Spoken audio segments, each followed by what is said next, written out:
గారు, గౌరవ కేటీ రామారావు గారికి, అదేవిధంగా వేదిక మీద ఉన్న గౌరవనీయులు శాసనసభ్యులు లక్ష్మారెడ్డి గారితో పాటు, జీవన్ రెడ్డి గారితో పాటు, వేదిక మీద ఉన్న గౌరవ సోదరులందరూ శ్రీధర్ రెడ్డి గారితో పాటు అందరికీ నమస్కారాలు. ఈరోజు శంషాబాద్ నుండి వచ్చిన సోదరులకు అందరికీ కూడా, వేదిక మీద ఉన్న సోదరులకు, వేదిక ముందున్న వాళ్ళకి, చాలామంది వేదిక మీద కూర్చోవలసిన వాళ్ళు ఉన్నారు. అందరికీ కూడా, అందరి కింద కూర్చొని మీకు అందరికీ కూడా సీనియర్లు ఉన్నారు చాలామంది. సో ఈరోజు ఎల్లయ్య గారు ఆధ్వర్యంలో జాయిన్ అవుతున్న అందరికీ కూడా పార్టీలోకి సాదరంగా స్వాగతం చెప్తా ఉన్నాను. పార్టీ అధ్యక్షులు మోహన్ రావు గారు, ఎక్స్ ఎంపీపీ గారు శ్రీనివాస్ గారు, ex ZPTC single window chairman గారు సతీష్ గారు, మురళీధర్ రెడ్డి గారు, ఎక్స్ జెడ్పీటీసీ గారు, చాలామంది వేదిక ముందున్న వాళ్ళకి, అదేవిధంగా జూబ్లీహిల్స్ నియోజకవర్గం నుండి జాయిన్ అయిన అంజుబాబు గారు, పల్లవి గారు, వాళ్ళ ఆధ్వర్యంలో వస్తున్న సోదరులకు కూడా స్వాగతం చెప్తా ఉన్నాను. రహమత్ నగర్ నుండి వచ్చిన మా మైనార్టీ సోదరులకు కూడా బీఆర్ఎస్ పార్టీలోకి జాయిన్ అవుతున్న సందర్భంగా వాళ్ళందరికీ కూడా స్వాగతం చెప్తా ఉన్నాను.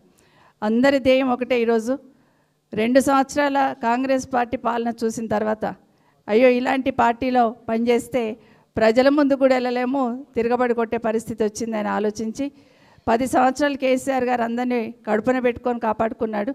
అన్ని వర్గాలని, అన్ని ప్రాంతాలను అభివృద్ధి చేసుకుంటూ, వర్గాలను చూసుకుంటూ, సంక్షేమాన్ని అమలు చేస్తూ, కన్న తండ్రిలాగా తండ్రి ఎట్లా బాధ్యత వహిస్తాడో తెలంగాణ రాష్ట్రం అంతా ఒక కుటుంబంలాగా భావించి ఆ విధంగా చూసుకున్న కేసీఆర్ గారిని బోడగొట్టుకున్నామే. మళ్ళీ కేసీఆర్ గారు రావాలి అనే ఆలోచనతో అందరూ కూడా ముక్త కంఠంతో బీఆర్ఎస్ పార్టీ ఎక్కడుంది, బీఆర్ఎస్ పార్టీ ఎంబడి పోదాము, కేటీఆర్ గారికి కలుద్దాము, లేకపోతే బీఆర్ఎస్ భవన్ వెళ్దామని అందరు కూడా వస్తున్న సందర్భంగా ఈరోజు శంషాబాద్ నుండి వచ్చిన వాళ్ళందరూ కూడా స్వాగతం చెప్తా ఉన్నాను. మోహన్ రావు మాట్లాడుతూ ఒక మాట అన్నాడు, రేపు లోకల్ బాడీస్లో 1 సైడ్ వేస్తాం మేడం అని. 1 సైడ్ ఖచ్చితంగా గెలిపించుకోవాలి. ఎందుకంటే మీకు మెట్రో ట్రైన్ మన దగ్గరికి రావాలంటే అక్కడ బీఆర్ఎస్ జెండానే ఎగరాలి, అది గుర్తుపెట్టుకోండి. తెలంగాణ సమాజం చాలా ఇబ్బందులు పడుతుంది. ఒక రైతన్నకు ఒక యూరియా బస్తా కావాలంటే ఏడుస్తూ ఉన్నారు.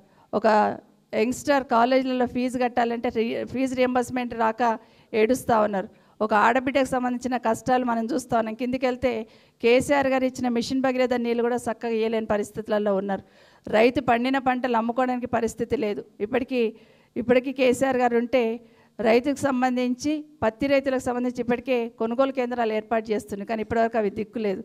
ఏదైనా కూడా ప్రతి ఒక్క దగ్గర కేసీఆర్ గారిని గుర్తు చేస్తూ ఉన్నారు. ఇప్పుడు జూబ్లీహిల్స్ నియోజకవర్గంలో అక్కడక్కడ తిరుగుతూ ఉంటే రోడెంబడి ఉన్న వాళ్ళందరూ కూడా అయ్యో కేసీఆర్ దేవుడిని బోడగొట్టుకున్నామని మాట్లాడుతున్న సందర్భం వింటూ ఉన్నాం. జూబ్లీహిల్స్ నియోజకవర్గం నుండి వచ్చిన వాళ్ళకి ఒకటే నా విజ్ఞప్తి, ఈరోజు ఈ రాష్ట్రానికి పట్టిన శని పోవాలంటే, ఈ రాష్ట్రానికి పట్టిన దరిద్రం వదలాలంటే ఖచ్చితంగా బీఆర్ఎస్ పార్టీని గెలిపించాలని అందరిని కూడా, ముఖ్యంగా ప్రతి ఒక్కరిని కూడా పేరు పేరున కోరుకుంటూ, ఎందుకంటే చెప్పాలంటే చాతంతా ఉంటుంది.